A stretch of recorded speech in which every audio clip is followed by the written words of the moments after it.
During the dark days of the lockdowns, one Canadian restaurant owner refused to stay silent or closed. Adam Skelly, owner of Adamsons Barbecue, refused to shut his restaurant doors and served customers food indoors. The police changed the lock to his restaurant, shut down the place, and arrested him on multiple charges.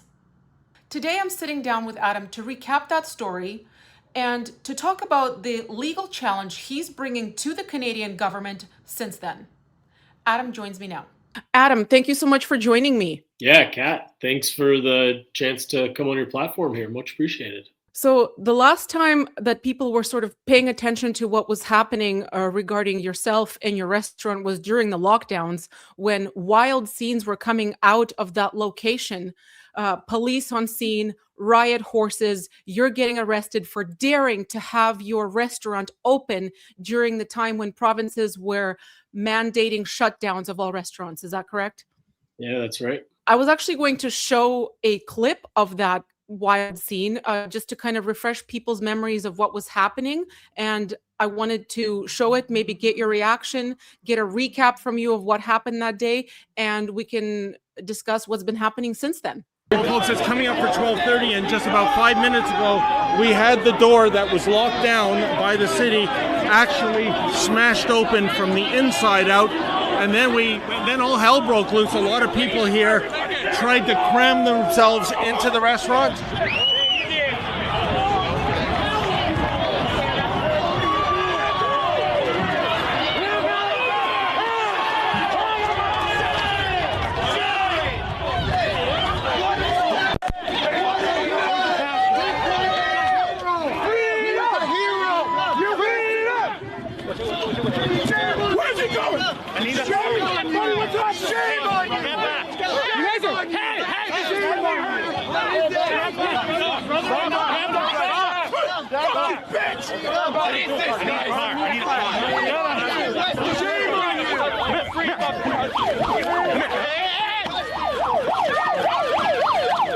Stop it.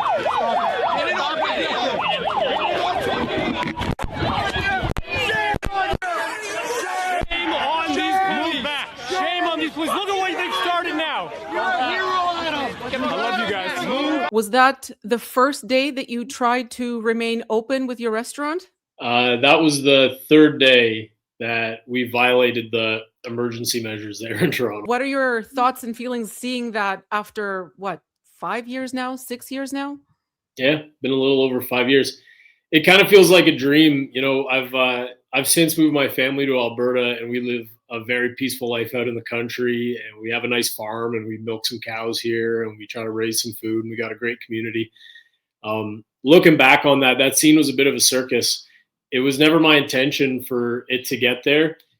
All I did was continue to operate my business the way I had a few days before. So in Toronto over the summer, there weren't any lockdowns. We were allowed to keep our restaurants open.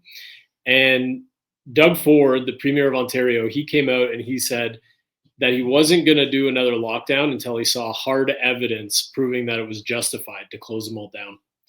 A few days later, he implemented the lockdowns anyway, and an article came out and it said that all the advice from the city of Toronto to the province of Ontario, where they were proving their case for the lockdowns, was all hidden under a non-disclose agreement. So according to our Charter of Rights and Freedoms, they have to demonstrably justify any infringements on our charter rights. To me, that wasn't a demonstrable justification. If you're going to say, I'm not going to close down without the data, and then you close down and all the data is hidden behind a non-disclosure agreement. So at that point, I just did the same thing I did the day before, which was went to my restaurants and opened it. That worked fine on the first day. On the second day, and we sold out of food. It was a great turnout, awesome day. The cops came by, asked people to put masks on. We did our duties and our requirements of telling people there was a mask mandate. The only thing we did differently was we had the tables out so people could eat. Second day, they gave me some tickets, and I expressed my intention online that I was going to keep going. So that night, after the second day of lockdowns, the City of Toronto public health officer, the city's top doctor, Eileen Davila, she signed an order claiming to be the occupant of my building. and therefore she was able to issue a trespass notice on my property.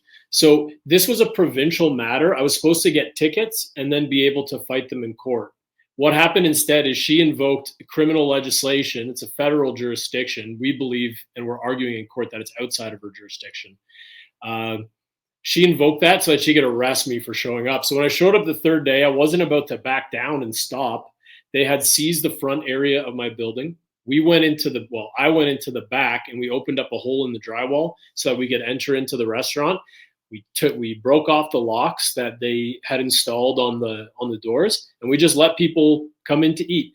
That whole scene, that whole circus that unfolded there, the province and the government is characterizing that as like us having a big circus going on. It was them. They had like 150 police officers. There was cop cars lining the entire street that we were on so that traffic couldn't flow through.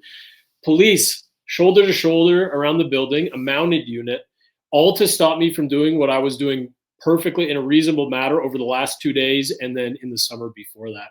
So that really looked like a big circus, and that was brought about by the government enforcement. That was what we believe is a total overreach, not justified according to the science around COVID, still has yet to be justified by the government's evidence. That's where the whole circus of that scene emerged. I believe so many people were behind you, and anyone taking a look at that would absolutely say that it obviously wasn't the patrons of the restaurant or yourself causing these scenes. It was the fact that there was riot horses and numerous police basically just invading the space and arresting you and anyone else who tried to intervene. That's what that looked like. The scenes were just wild. It reminded me of watching this scene reminded me of the Freedom Convoy in Ottawa, when there was peaceful protesters singing our national anthem, shoveling the sidewalks, serving food, etc. And for that, the government brought in riot horses. They wanted tanks. There were unmarked individuals in unmarked uniforms. It was just such a dystopian scene. It was so difficult to look at. Thank you for being so brave, for doing what you did and standing up to these irrational, unsubstantiated lockdowns. And yeah, I agree with you that it seems completely unjustified and obviously unproven by the government that the restaurants should have been shut down. So as I understand it, you are pursuing legal action since that day, since your restaurant was shut down, and fighting the government in all of this. Yeah, that's right. There's ongoing legal disputes. So, and it's been unfolding at almost every level of court in Ontario. So I was charged criminally that day because they characterize it as I was trespassing on that property that Eileen de Villa was the occupier of. So I have criminal charges resulting from that. I have, after this happened, we had the municipal enforcement agents come by all three restaurants. I had 3 locations at that time. All 3 of them, it was like we had bylaw enforcement out there every single day for months afterwards trying to find infractions. And there were some. There was some business licensing issues that resulted from zoning issues that were kind of in the works, and they had been for years. These were never a major issue for the city, and then they became a big issue after my protest. So I was singled out. I was charged with over 100 different municipal charges. In the wake of this, the city of Toronto sued me for $187,000. Or I guess it's the Toronto Public Health did that. So that police response from that day, and then the week afterwards, the city of Toronto hired the Toronto police, because the Toronto police were not getting involved with this in any, not in an official capacity. They were basically hired as security guards. So all those men who were there, they signed up to work a private security shift, getting paid overtime on behalf of Toronto Public Health, because they didn't want the liability for this. The liability for all of that really lies on Eileen de Villa for the seizure of that building. Now, so they sued me for $187,000 to recoup that cost. They say that I'm responsible for that. So that's we can test that, obviously. Now, so those things are all directly related to me and my business activities. A major part of our application here, it's a constitutional application. We're suing the government. And we're calling them out saying you did not demonstrably justify the restrictions on our rights. So we brought 5 PhD experts from across North America who are testifying on a number of issues, including like epidemiology, statistical analysis, emergency response, public health, because there was so much manipulation of the statistics that has to be brought to light. I'm sure most of your viewers will be aware. They were labeling COVID deaths with COVID. And so people thought, oh, all these people died of COVID or from COVID. No, it was with. So the average COVID death, this person had 3.7 comorbidities. So most of the people who died, elderly, dementia, there's tons of people dying with diabetes and then other underlying conditions, things that would have taken, that the flu would have caused someone to die from, right? The average age of a COVID death during this time was 89, and the average death age in Canada was 87. So people were living longer with COVID than they were in the general population. Then there was the major issue was the testing. They were using the PCR test, and I was calling this out from day one. That thing, they had that cycle threshold spun up so far that according to the guy who invented the PCR test, that test could be used to find anything and anyone. That was Dr. Kerry Mullis, who won the Nobel Prize for that test, and then, died of influenza at the end of 2019. Very strange. So those testing numbers were, there was a ton of false positives. This has been proven in international courts already. We're bringing that into our challenge to show that you can't just go lock down because you have a bunch of tests. You have to look into this. How does this test work? And does that have a correlation with the number of people who are actually dying? And then follow up freedom of information requests that I put into on. Oh, what? Sorry about that. My computer's. Oh, that's okay. If that's you okay. want, I can edit that out. That's not a problem. Okay, I know where I'm at. In a follow-up request to, in a freedom of information request that I submitted to the government of Ontario, we found that in the 5 years before COVID, there was more people in the hospital and in ICU than there was during 2020. So all of the premises of this hallway medicine and overflowing hospitals wasn't a new issue. Remember that famous picture of Bill Gates, and in the background there's that book that says How to Lie with Statistics? Absolutely, I do. They had to show you these things. A quick look through that, it's just very obvious how they were manipulating the data to blow this whole pandemic out of proportion. Now that the government is being challenged in our case, it's incredible how little they have submitted. So we examined Eileen Davila and one of the province's other experts, and our lawyers characterizing this as an evidentiary vacuum. We've brought in hundreds, maybe thousands of pages of evidence from 5 PhD experts on all these topics and more, and the government has provided nothing. There's like one document that says 44% of outbreaks were linked to bars, clubs, and restaurants. They never broke that down into the difference between, a King West nightclub and a small family restaurant with big bay doors that open up. Mm-hmm. It's unbelievable. And even that, that criteria of outbreaks, that was a new thing that was implemented 1 week before because they couldn't change the restriction levels based on the amount of deaths or COVID cases because they just weren't there. So they changed the metric to the number of outbreaks in a city. And there was two alleged outbreaks, and this was based on contact tracing, which was flimsy at best. Essentially, the government has put nothing into the record to demonstrably justify the lockdowns as they've been required to. So we have our hearing on February 25th, 26th, and 27th in Ontario Superior Court. We're going to be posting everywhere the Zoom link so people can show up, or you can go into the court and see for yourself how all of this information will be put before the judge, and hopefully we get a fair ruling. Two things. One, I'm incredibly impressed at your ability to retain all the statistics, considering this was many number of years ago. And you refreshed my memory about, dying not of COVID, but with COVID, comorbidities. The flu mysteriously disappeared during those years. I recall all of this. And number two, when you say we are bringing this challenge, do you mean yourself individually, or are you did you start a nonprofit? Who is we that's handling this?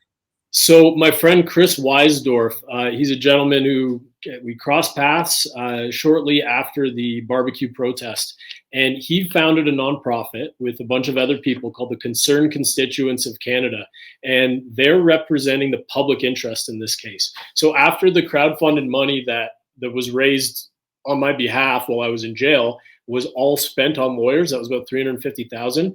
There's the legal bills here have just been insane over 5 years with all these cases. Anyway, that was all spent. We needed more money. Chris and the CCOC has been fundraising the remainder of it. So at least another 150,000 has gone to a whole bunch of lawyers, paying court fees, filing fees, securities for costs. Like, we've been made to pay the Crown's cost in advance of hearing this motion. It was one of their futile efforts to stop this challenge from going forward. So when I say we, I'm talking about the Concerned Constituents of Canada. I'm the named applicant, William Adamson Skelly. That's my person. And the CCOC is representing the public interest. So we're seeking declarations in this application that the case will be considered a public interest case. That'll help us going forward through the appeals process.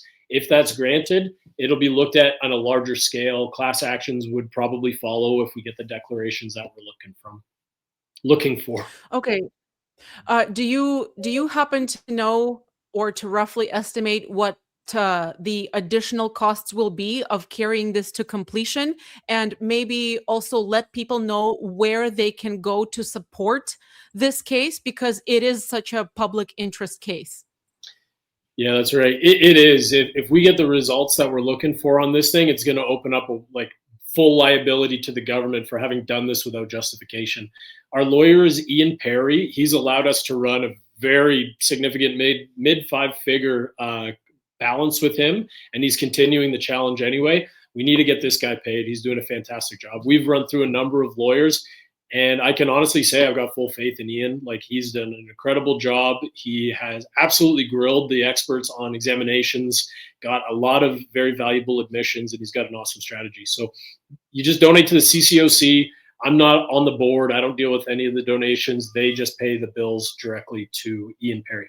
So you can, I believe their e-transfer address is ccoc4freedom@protonmail.com if you would like to donate to pay these legal bills. But I think a big issue is public interest. It's important, I think, or at least I've been told, that this message is shared around so that people know that this is before the courts.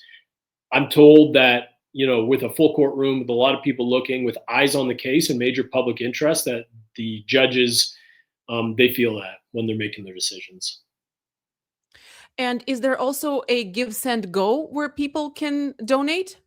Yeah, there's a Give, Send, Go as well. I'm sure we can work out the links and have that. Okay. You've made a post that references it already. I thank you for the post on Twitter. You got us some good traction there, so I appreciate that.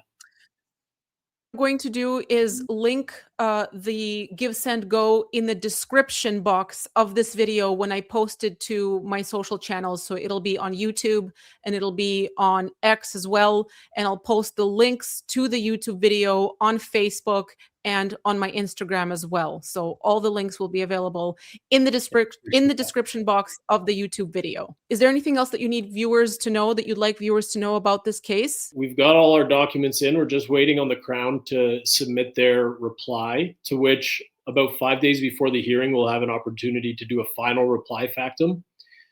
That information and the filings are available.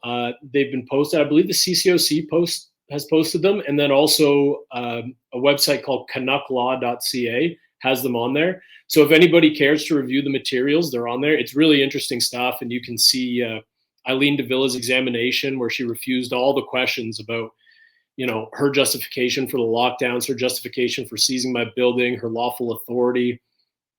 What else can I tell you? There's a number of officials that, if we get the declarations we're looking for, that they've opened themselves up to real personal liability here, maybe beyond their offices. Wow. That's if we get these declarations. There's a lot of talk about how nobody gets held accountable for anything. And I'm just making a promise, our perseverance on this case will finish its work. It's going to be seen through to the end. And the people who have done this, I'm not taking any deals. I'm not doing settlements. If any of these public officials and they know who they are, the ones who have accepted liability for the stuff that they've done. Like they know who they are.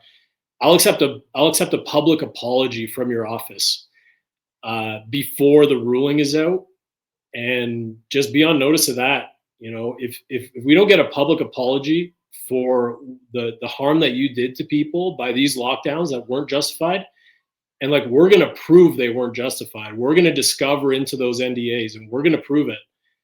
I'll accept a public apology before that, and beyond that, we're going to finish our work. Adam Skelly, you have so much admiration from me for the perseverance and the sheer will that it takes to fight this kind of thing. I know going up against the government seems so impossible. It's like a David versus Goliath kind of fight. Absolute kudos to you for persisting with it, pursuing it till the very possible end, and everything that it takes to kind of get this case heard and get the public interest involved in this, because this is so important for our rights and freedoms. Truly, thank you so much for doing that. It's my pleasure to do it. Everybody's got a little role to play, right? I give all glory to God. Even our country, our government, they recognize the supremacy of God in the first line of their Constitution, right? I'd like to let people know the government isn't some, like they may seem like some separate entity, but you're part of it and they're yours. They're there to serve the people. They are public servants. You can move them around all types of ways. There's all sorts of impact that people can have, and to be a victim of them is a foolish mentality, because we actually have control over their systems to move it around. It's not easy, but it's totally doable. And yeah, so glory to God. Once again, agree with you. Glory to God. Bless you for doing what you've done. And thank you so much for taking the time to sit down with me, Adam. Yeah, likewise. God bless you, Kat.